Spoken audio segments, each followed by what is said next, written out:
Can Hughie Fury come back from this loss to Kubrat Pulev? And if he can, what level can he reach in the sport of boxing? Now, I've seen Hughie Fury for a couple of years now, and I've always felt that he was less talented than Tyson. Tyson Fury, to be fair, is incredibly talented. Even the Tyson Fury that fought Francesco Pianetta would probably outbox someone like a Deontay Wilder, which, is just testament to how skillful Tyson Fury is. He's a very skillful fighter. He's got good movement, good reflexes, good balance. Not the biggest puncher out there, but he doesn't need to be the biggest puncher, to be honest. Like, Hughie's not the biggest puncher. He just has the skill to go through the 12 rounds. And if he does sit down in shots, which you can see the odd time in Tyson, he can be a bit heavy-handed.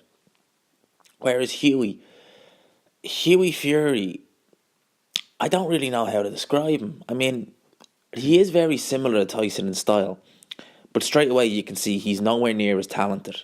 He's nowhere near as aggressive. He doesn't have the... What's the word? He doesn't just... I think there's a couple of things with Hughie Fury. I think that there is a confidence issue there. I know when you see him in interviews, he's always saying, this fighter ducked me, and, I'm up for the fight. But, he's turned down these fights. It's public. He turned down Deontay Wilder when Deontay Wilder was, I think he was only in his first year as WBC champion. I think he turned him down more than once. He was offered, as far as I know, the Anthony Joshua fight before he took on Eric Molina. AJ did. And he turned that fight down. He said the money wasn't right. Now, at that stage, Hughie Fury, it was 2016, and I don't think Hughie Fury had ever made anything remotely near what they were offering for the Joshua fight. I think it was definitely six figures. I don't know if it was seven, but it was definitely, I think it was six figures, they said. And he turned down that fight saying the money wasn't right. And not long after that, the British board ordered Dillian Whyte to fight Hughie Fury, to which Dillian Whyte obliged. He said he'd do it. And Peter Fury comes out and says, we don't fight friends. And then in interviews after that, Hughie Fury said, Dillian Whyte ducked me. Well, that doesn't quite jive with what your dad says now, does it? Your dad even said we don't fight friends, and Dillian Whyte was up for it. That's, if anything's one's ducking, it's yourselves. So Hughie Fury, he doesn't strike me as being very confident. And Peter Fury, his dad, who was a fantastic trainer, seems to just want to protect Hughie more than anyone else. Like, Tyson wanted to get in there with David Haye, and he would have got in there with David Haye had David Haye not pulled out with the injuries. He took 3 fights before fighting Vladimir Klitschko over, a 2-year space of time. Incredible, really. And he went in there to fight Vladimir Klitschko in Germany, in Klitschko's backyard, and won spectacularly. Well, not spectacularly. I had to stop myself there. He was definitely not a spectacular fight, but in terms of how he did it, he only lost, in my opinion, he only lost 2 rounds, the 8th and the 12th. The rest of them he won pretty clearly. So Tyson is nowhere near as protected as Hughie. Hughie Fury, the only time he ever stepped up prior to this was when he fought Joseph Parker. Now, the Joseph Parker that fought Hughie Fury that night would have got knocked out by Anthony Joshua and Dillian Whyte, in my opinion. He was way over 240. He was plodding all around the ring. He was there for the taking that night. Let's not beat around the bush. That was a horrible Joseph Parker. And Hughie Fury, he boxed on the back foot the entire fight, and he was moving, and it was incessant moving. There's moving, and then there was Hughie Fury moving. It was like Landy Lara in there, just non-stop moving. I talked in one of my videos that Hughie Fury throws a lot of don't hit me punches. He was doing that a lot in the Joseph Parker fight. I went back and watched a couple of highlights of that fight, and I watched a few of the rounds closely. I think it was the 7th round in particular I watched, where Hughie Fury basically didn't do anything. Like, I don't think he threw a punch for a good minute and a half. He just kept walking around the ring, running around the ring, walking around the ring, running around the ring. You cannot win a world title like that, especially a heavyweight title. I think that if you look back through the years, a lot of people who've gone and fought for the heavyweight title, they've had to take it away. And, even Tyson Fury, when he fought Vladimir, even though it wasn't an entertaining fight, when he got chances in there, he went for it. Same with Vladimir. I think it was the 9th or the 10th round where Fury got a good left hook in on Vlad, and he went for him. Whereas there was none of that with Hughie and Joseph Parker. Joseph Parker was trying to push the action, and Hughie Fury just wanted to stay on the back foot and move.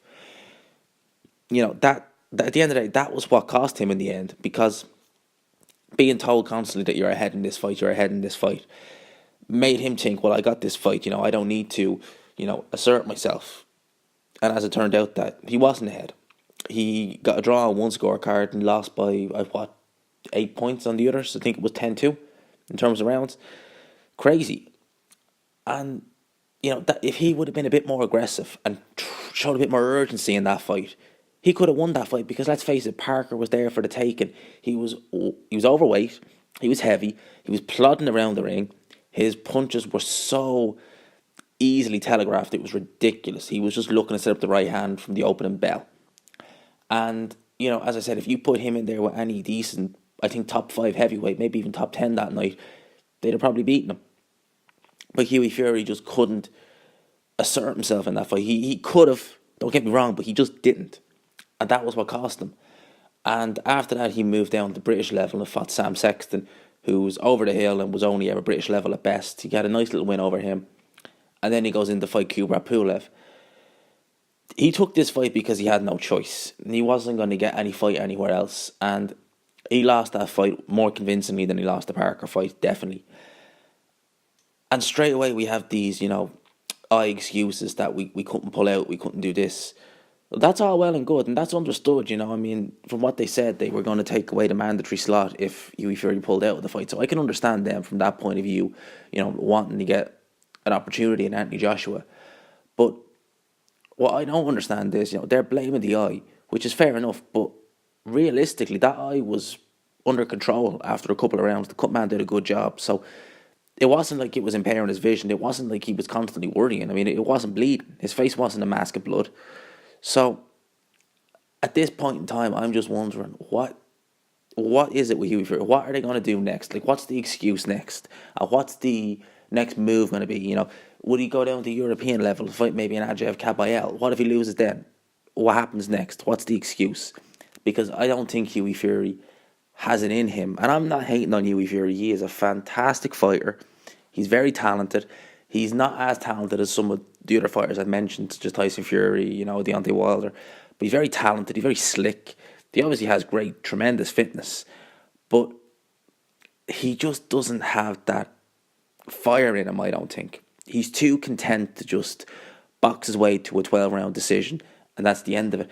And you can't always leave it in the hands of the judges. Vladimir Klitschko was happy to box his way to a 12-round decision after he dropped AJ in that fight, and only AJ opened up on him and got rid of him. It would have went to 12 rounds. He was behind on 2 of the judges' scorecards, and I thought Vladimir was winning that fight pretty comfortably. So you can never really be sure. That's why you always need to, even if it is going 12 rounds, make sure you've asserted yourself in that fight, that you know that they cannot give them rounds to anyone else, or if they're close rounds, I'm the one who's landed the few extra shots that have got that round. Hughie Fury just doesn't do that, and it's a shame, because there is potential there, but I just feel he's lacking in it. But as I said, those are my thoughts on this. I could be wrong. Hughie Fury could prove me wrong. This could be the stepping stone for Hughie Fury getting that fire and going further in his career, which I hope he does. I think he's a good guy. So, those are my thoughts on this, and please feel free to leave yours down below. As I said, keep it respectful. This is not me hating on Hughie Fury. This is just me giving my opinion, and you leave yours down below. All right.